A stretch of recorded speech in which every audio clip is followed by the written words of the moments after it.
Okay, so we were talking about Aleph numbers.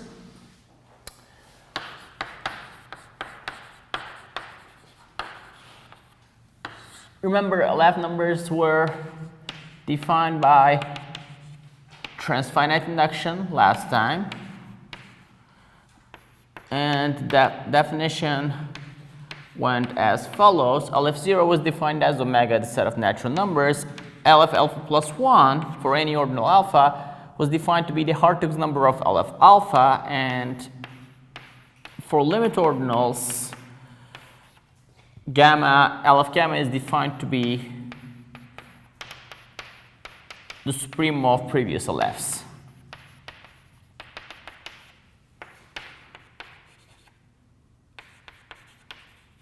Okay, so this was the definition.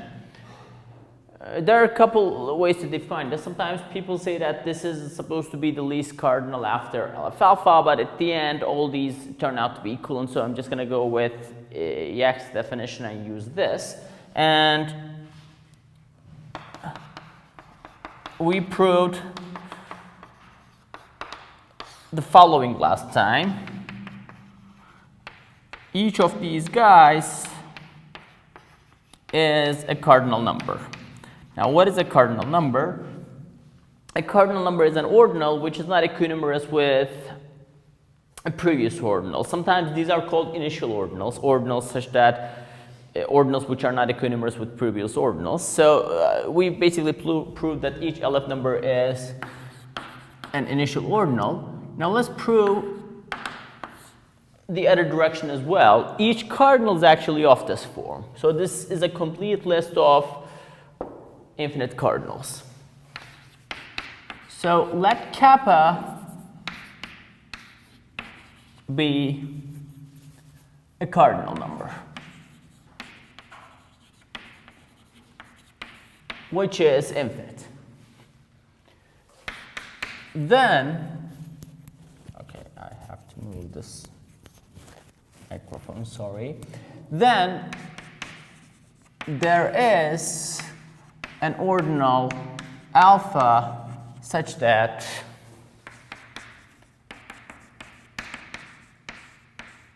kappa is Aleph alpha, okay? So what this says is if you pick an infinite ordinal which is not equinumerous with previous ordinals, so you're picking a cardinal, then it is actually of the form Aleph alpha for some ordinal alpha, okay? And the proof goes like this. For some reason in the notes, I tried to prove this with transfinite induction, but you don't really need that to do this. And if you actually read that proof carefully, you'll see that I just made this unnecessary assumptions. It's not necessary. So let lambda be the following set of ordinals.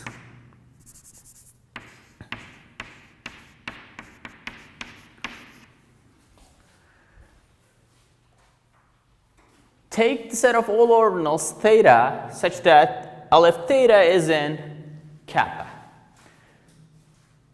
Call this set lambda. At this point, we don't know anything about lambda. Now, remember last time I told you that an easy transfinite induction argument proves the following. If alpha is strictly less than beta, then Aleph alpha is strictly less than Aleph beta. Okay, so these Aleph numbers are distinct. Now, a consequence of this is that this set is transitive. Why? Pick some theta in this set, pick an element of this theta, then let's call this alpha. Then Aleph alpha is less than Aleph theta, but if Aleph theta is in kappa, then because Aleph alpha is in Aleph theta and these are ordinals and ordinals are strictly ordered by membership, Aleph alpha is automatically a member of kappa. So give me a second. Yes? What? No. But the representation was the same. Oh, I use the same notation. This is the Hartog's number of a set X. I use the same notation, but they're distinct things. This is how LF numbers are defined. I use the notion of Hartog's number in the definition of LF number like this. LF alpha plus 1 is defined to be the Hartog's number of LF alpha. But that's that. Okay. So this is a transitive set. Now, this is a transitive set whose set elements are ordinal, so it is itself an ordinal, and hence is an ordinal. So this guy is an ordinal because it's a transitive set of ordinals. Now, no ordinal is a member of itself, which means that lambda does not satisfy this property.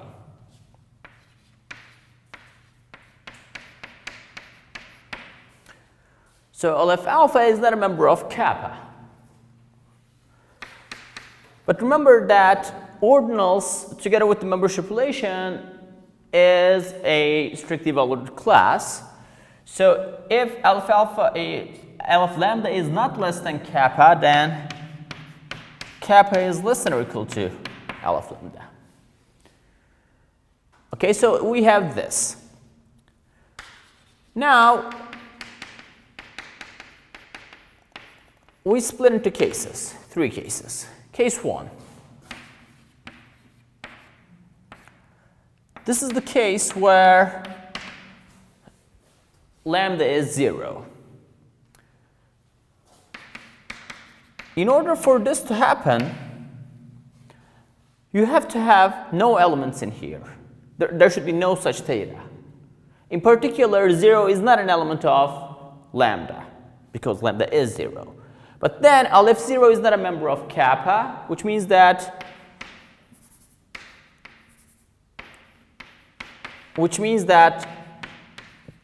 kappa is less than or equal to LF 0, but I assume that kappa is at least LF 0.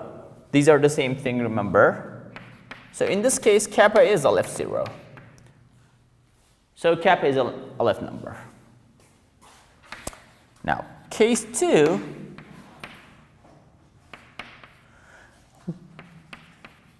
this is the case where we assume that lambda is the successor.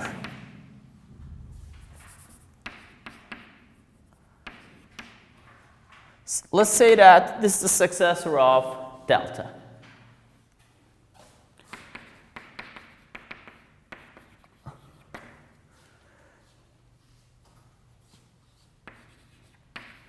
Now, let's look at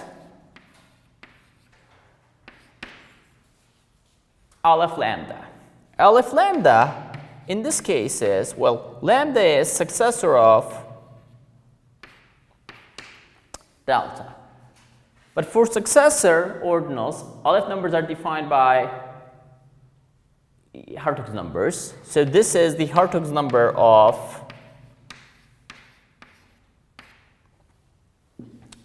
LF delta. Well, now, this part you need to actually think a bit, so follow this. Let's look at this ordinal kappa. Clearly, kappa does not inject into LF delta because LF delta is a member of kappa because delta is inside lambda. So LF delta is a member of kappa, which means that LF delta is a smaller ordinal. If kappa injected into LF delta, kappa wouldn't be a cardinal number. So here is where I use that kappa is a cardinal. Because kappa is a cardinal, kappa does not inject into LF delta. Well, this is the least ordinal that does not inject into LF delta. This is an ordinal that does not inject into LF delta. So I have that.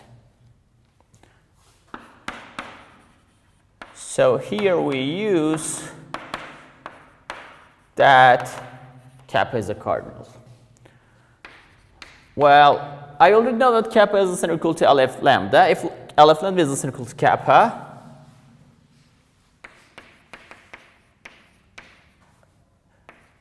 kappa is LF lambda. Okay? Now let me move to this board, or, well, yeah, case 3.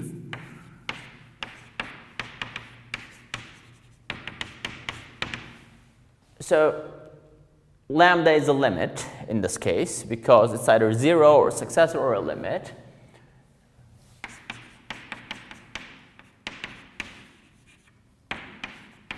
Now,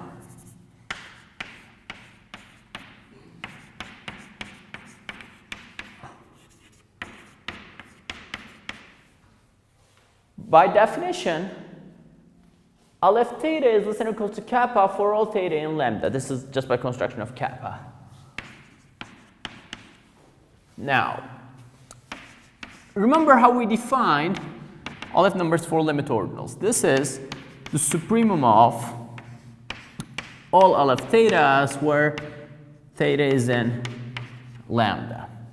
But each of these guys is less than or equal to kappa, which means that their supremum is less than or equal to kappa. Aleph lambda is less than or equal to kappa. We know that kappa is less than or equal to aleph lambda, so kappa is aleph lambda. And that finishes the proof. In all 3 cases, kappa turned out to be an aleph number. In first case, it's aleph 0. In the other 2 cases, it is aleph lambda. Okay? So what this shows is that this list of numbers exhausts the class of all ordinal numbers. Well, sorry, the class of all infinite cardinal numbers. Did I just say ordinal numbers? Yes.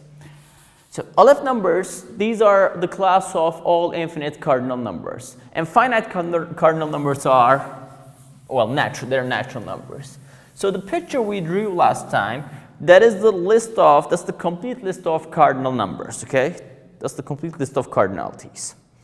Now, any questions about this?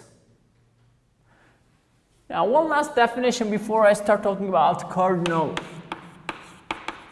arithmetic.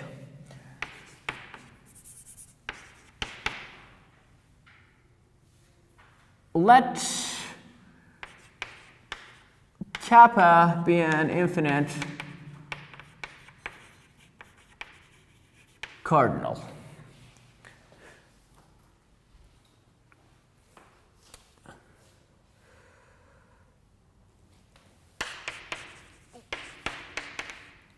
We call an infinite cardinal a successor cardinal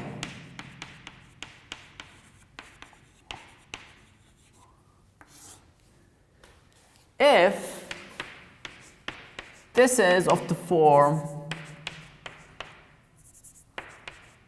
lambda plus for some cardinal lambda. Now I have to tell you what this notation is.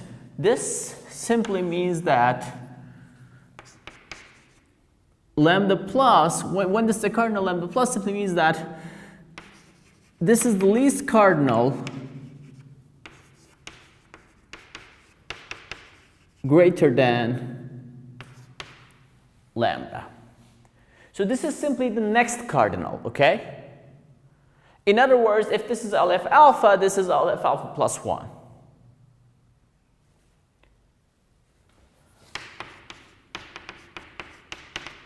So if this is like aleph alpha, then this is aleph alpha plus 1. So let's put this in a box. Now, such cardinals are called successor cardinals.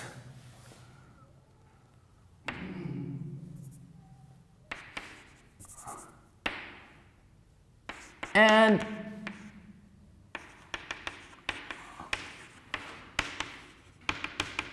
infinite cardinals that are not successors are called limit cardinals.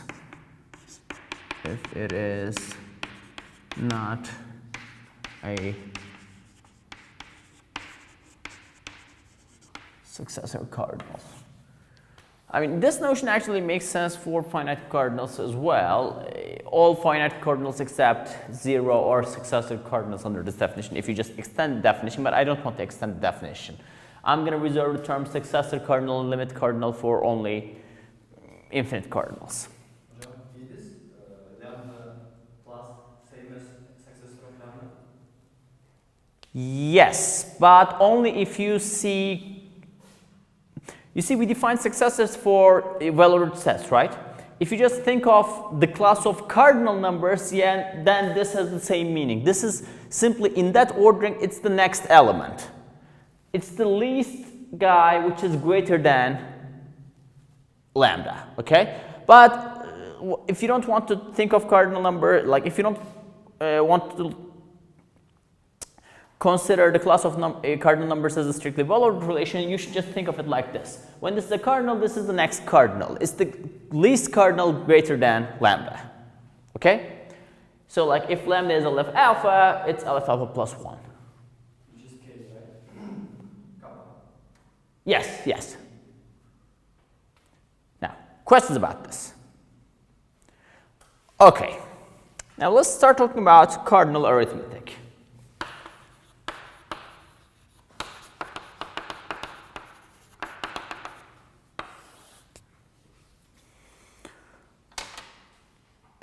Cardinal arithmetic is different than ordinal arithmetic, as we shall see. Given cardinal numbers kappa and lambda, we define, now I'm going to define addition, multiplication, and exponentiation. Addition is easy. Here's how you do it. You take a copy of kappa, you just multiply kappa with the singleton, you take the Cartesian product, and you take the Cartesian product of this with 1. Now, this and this set, these sets are disjoint, okay? I take their union and I look at the cardinality of this. Okay, so this guy, in a sense, is the disjoint union of kappa and lambda. So I put a copy of kappa, I put a copy of lambda, I take the union, and I look at the cardinality. This is how we define addition. Now, multiplication is defined via Cartesian products. I look at this Cartesian product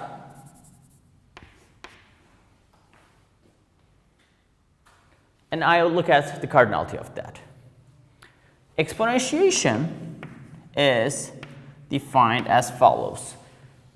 In order to raise kappa to the power lambda, I look at the set of functions from lambda to kappa and I look at the cardinality of that. Now remember that this is the set of functions from lambda to kappa, okay? Now,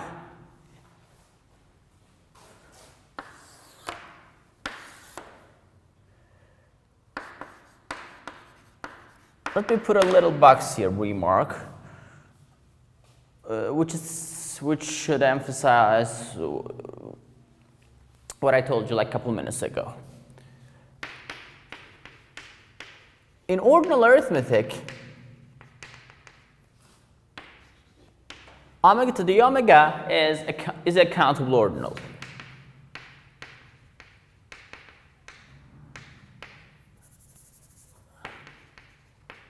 Okay? If you just calculate this in ordinal arithmetic, this is countable. Or, well, let me do this. In ordinal arithmetic, 2 to the omega is what? This is the supremum of 2 to the power n, so this is the supremum of 1, 2, 4, 8, 16, dot, dot, dot. What's the supremum of this? It's omega, and this is countable.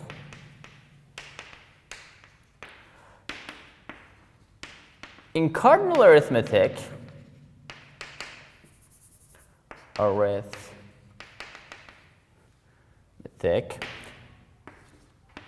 now this is a cardinal number, this is Aleph 0. This is a cardinal number, In cardinal arithmetic, this is defined as the cardinality of functions from omega to 2. There was an exercise, like at the very beginning, no, in the fourth, fifth week, I don't know, at the beginning, in which you were supposed to prove that this is equinumerous with the power set of, like the functions from, the set of functions from x to 2 is equinumerous with power set of x. And this guy, I know that is an uncountable set. Indeed, this has the same cardinality as reals. Remember, power set of natural numbers has the same cardinality as reals. And this is uncountable.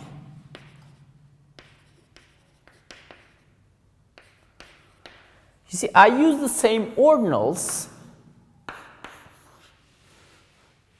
but if I look at this exponentiation in ordinal arithmetic, this is countable, whereas if I look at it in cardinal arithmetic, this is uncountable.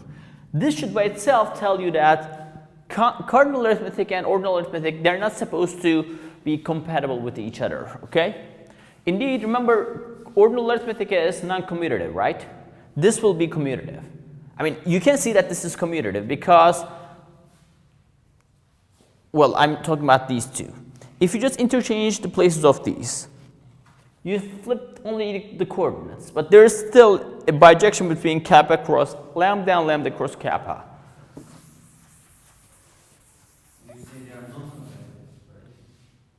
I'm saying cardinal arithmetic is not compatible with ordinal arithmetic. They are not supposed to give you the same results, even if you use the same ordinals. Now, I'm going to write down a lemma which is going to contain all the properties of cardinal arithmetic that you shall need. As we did before with ordinal arithmetic, I am not going to prove all of these because there are like too many properties. I'm going to prove one.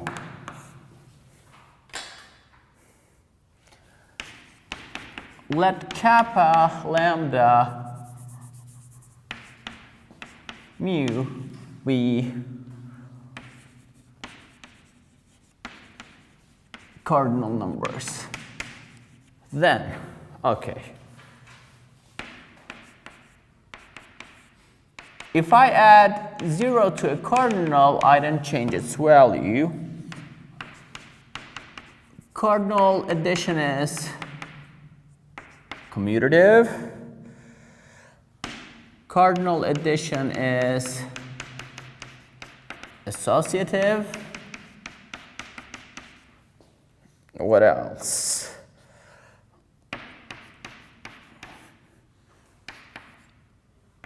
If you just add the same cardinal to both sides of an inequality, you don't change the inequality. Well, when I say inequality, I don't mean the strict one. And if you multiply a cardinal with 0, then you're going to get 0. If you multiply a cardinal with 1, then you're going to get that cardinal. And let's say cardinal multiplication is commutative. And cardinal multiplication is associative.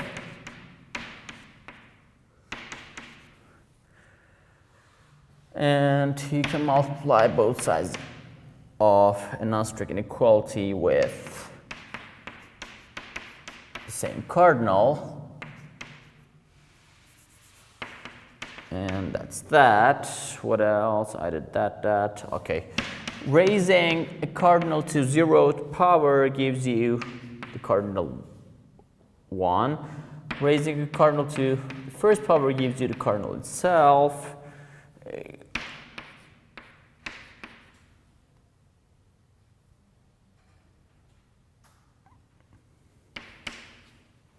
No, I don't want to list that. I think I need to change that. Okay, let's keep those. Now, these are important, the ones about exponentiation. Exponentiation with cardinals is very similar to exponentiation with usual natural numbers. You have this property. When you take a power and raise it to some other power, then you can multiply the power exponents, okay? And if you have the same base, and if you multiply two powers, then you're simply supposed to add the exponents. And if you have the same exponent, and if you have two powers, then you're supposed to multiply the bases like this. And let's see, these are the last two properties.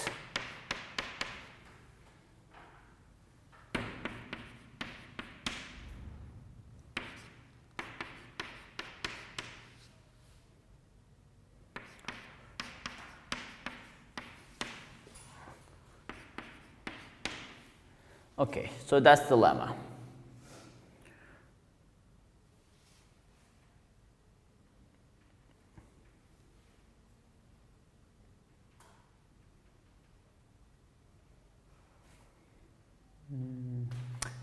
Okay, let me add this as well.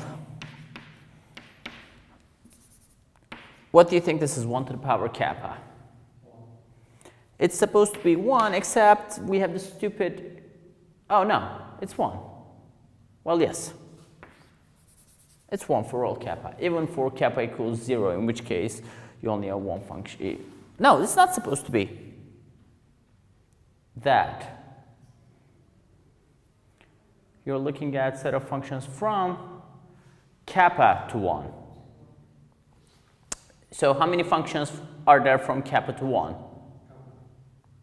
No? There's a typo here. That's the thing. It says kappa over there, but it is 1, even for 0. I wish I brought some coffee to regain my ability to think. So over there in notes it says kappa, right? But it doesn't make sense. How many functions are there from kappa to 1? How many functions can you construct from here to here? There's only one function. It's the constant function. Or if kappa is 0, the empty function. So it's supposed to be 1. Now, I don't know how people from last year didn't realize that. Apparently, they're not reading the notes. Anyway, how many minutes do we have? 15 minutes. So let's prove one of these.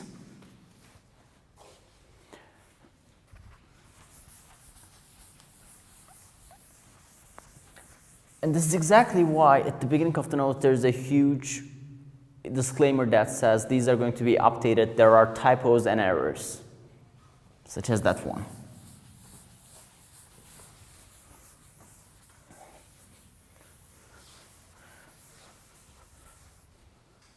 Addition and multiplication, they're only one. What? This addition and multiplication, they are not even only. These statements? No. Because we shall see that, for example,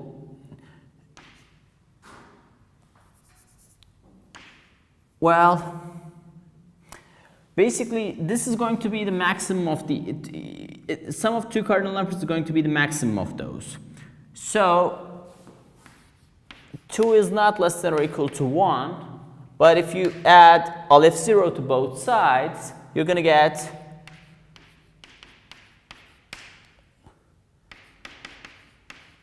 that this is true.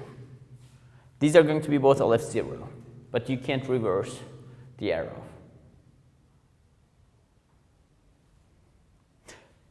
Okay, what I'm saying is this is not true, whereas this is true. So you can't go in this direction. Okay. So let's prove one of these. Which one? In the notes, I think I prove this one. Over here, what do I want to do? I want to prove this one over here, okay? So let's prove that. Now, unlike identities we considered regarding ordinal arithmetic, we are not going to use transfinite induction to prove these. We are going to construct bijections between various sets by hand. Let's try to prove this one. Okay, kappa to the lambda times mu to the lambda is kappa to the mu times lambda. Okay, so let's prove this. Now, let's recall what this is. This is supposed to be the cardinality of this set, functions from lambda to kappa. And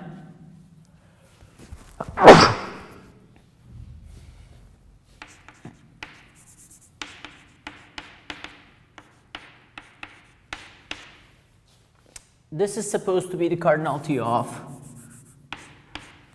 this set.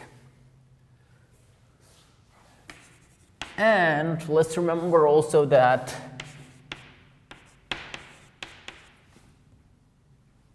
product of two cardinals is the cardinality of the Cartesian product. Thus, now, why do I remind you all these? It suffices to prove that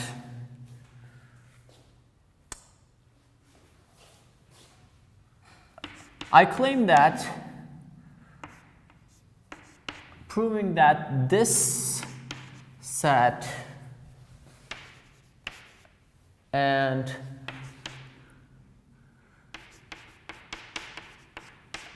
this set are equinumerous is sufficient. It suffices to prove that this set and this set are equinumerous.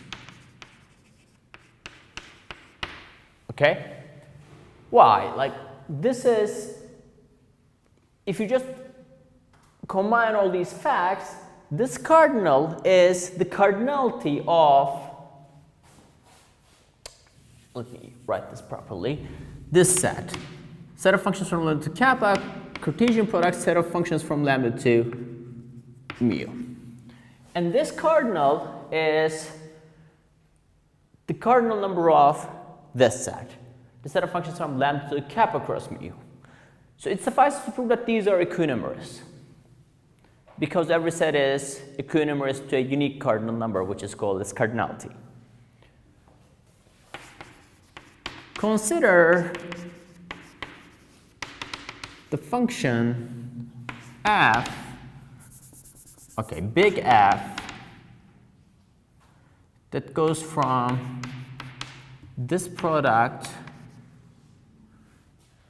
to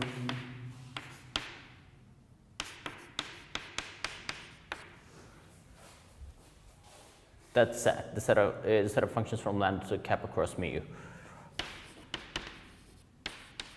Given by, now, I know that you don't, like, students really don't like functions whose inputs are other functions, but by this time you should be familiar with all these from linear algebra at least, or functional analysis.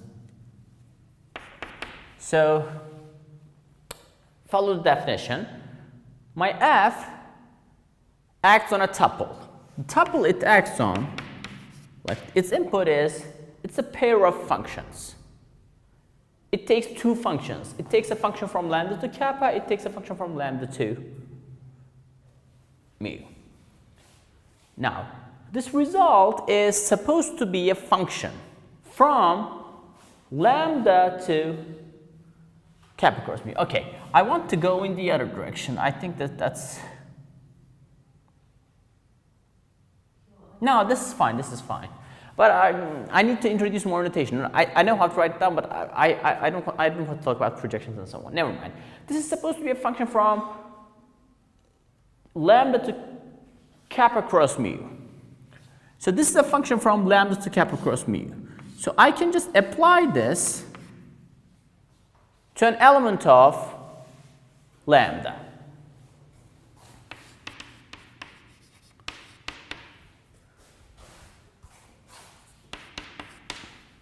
When I apply this to an element of lambda, I'm supposed to get a pair. This is supposed to be an element of kappa cross mu, okay? So take a function from here, take a function from here, apply f, you get a function from lambda to this Cartesian product. So when you plug in any element of lambda to this guy, you're supposed to get an element of this Cartesian product. I want to define this function in such a way that the first component of this ordered pair is f of theta. And its second component is g of theta. Okay?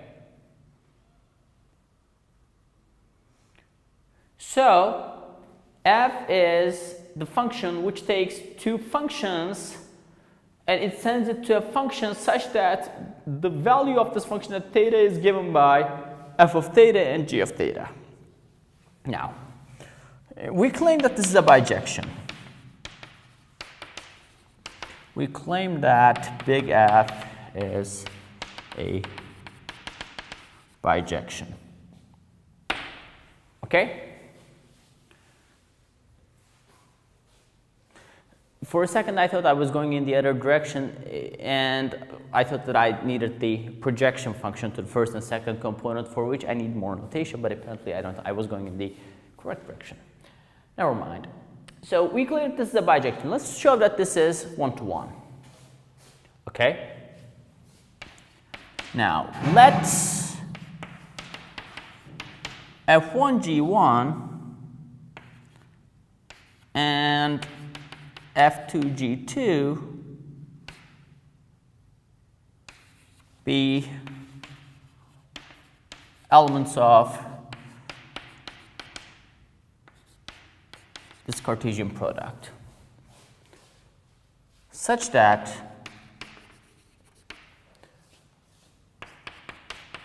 f of F1G1 equals f of F2G2. Okay?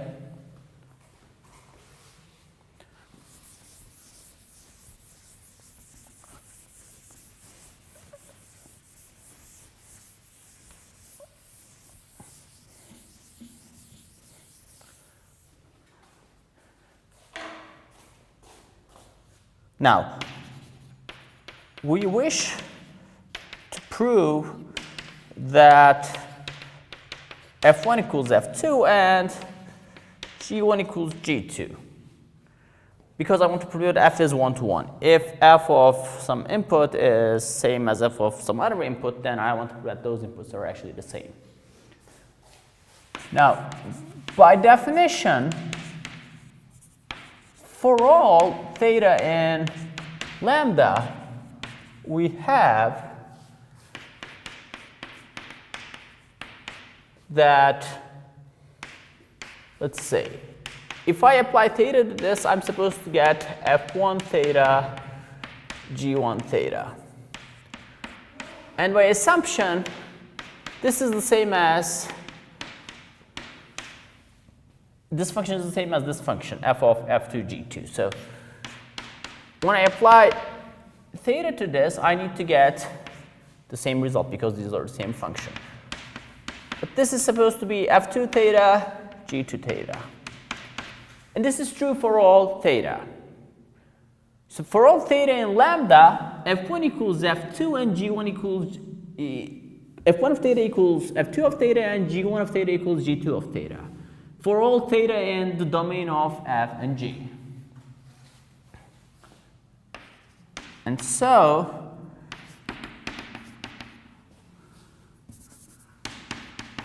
F1 of theta equals F2 of theta, and G1 of theta equals G2 of theta for all theta equals lambda.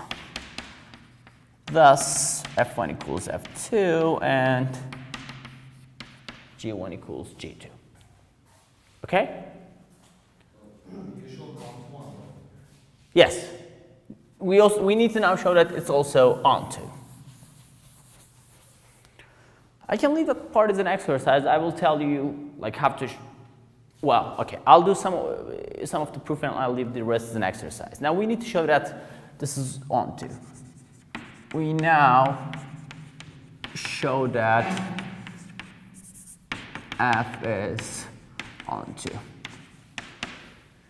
Let's take any function from the codomain. Let h be a function from lambda to kappa cross mu. Consider f from lambda to kappa given by f of theta is, okay, I will need to use projections anyway, so yeah, I couldn't avoid using projections. I'm projecting a tuple into its first component. So this is like the projection onto first component. H of theta, as you can see, it's an ordered pair. I project this onto its first component. And that gives me an element of kappa. So for each theta and lambda, I just look at this guy, which is an element of kappa. So I have a function from lambda to kappa. And similarly,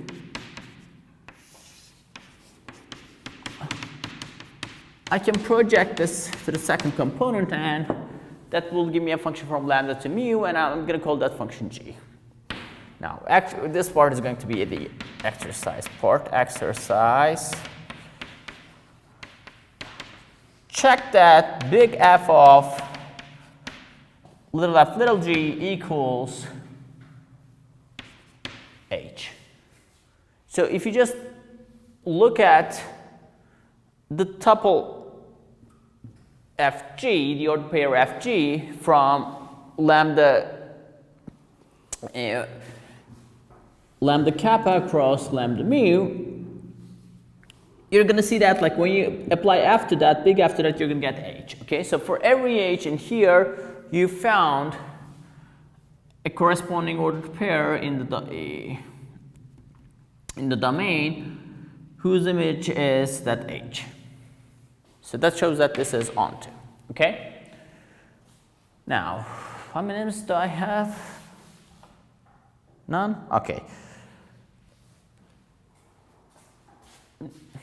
I could have gone faster with this proof. I intentionally slowed down because I don't want to start the next section, which is important. We're going to show that when you take a cardinal number and take the Cartesian product of that cardinal number itself, the cardinality of that product is the same as that cardinal number, so it doesn't change. I didn't want to start that proof. Now,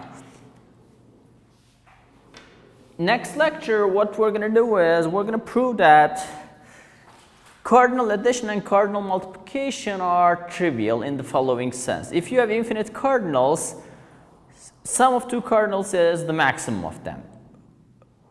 The product of two cardinals is again the maximum of them. So addition and multiplication with infinite cardinals is easy. You simply take the maximum. Okay, whichever is the bigger, that's the result.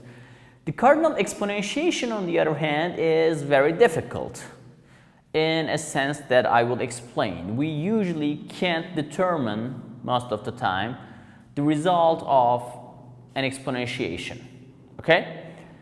We're going to learn about continuum hypothesis and its independence. Obviously, I'm not going to prove it because proving that requires a graduate level course.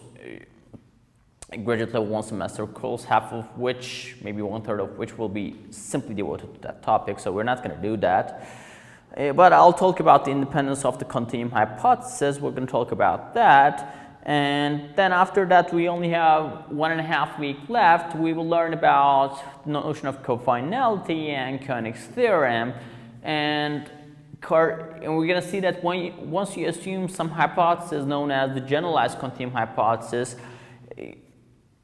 cardinal exponentiation also trivializes. It is easy to find the result of a cardinal exponentiation once you assume an additional hypothesis in addition to our usual axioms. And then in the very last lecture, I'm going to define what's known as the von Neumann hierarchy of sets, the cumulative hierarchy, which is like a stratification of the universe of all sets. Basically, I'm going to draw the picture of the universe of sets to you, okay? I'm not really going to draw a picture. Well, I actually can, and I will. Basically, I'm going to tell you how the universe of sets can be constructed from ordinal numbers together with the power set operation, and that will be the last topic that we're going to cover, okay? Now, we're going to see some examples of these next lecture, okay? Once I prove some important facts, we're going to see some examples, so don't worry about those. And I will see you on Thursday.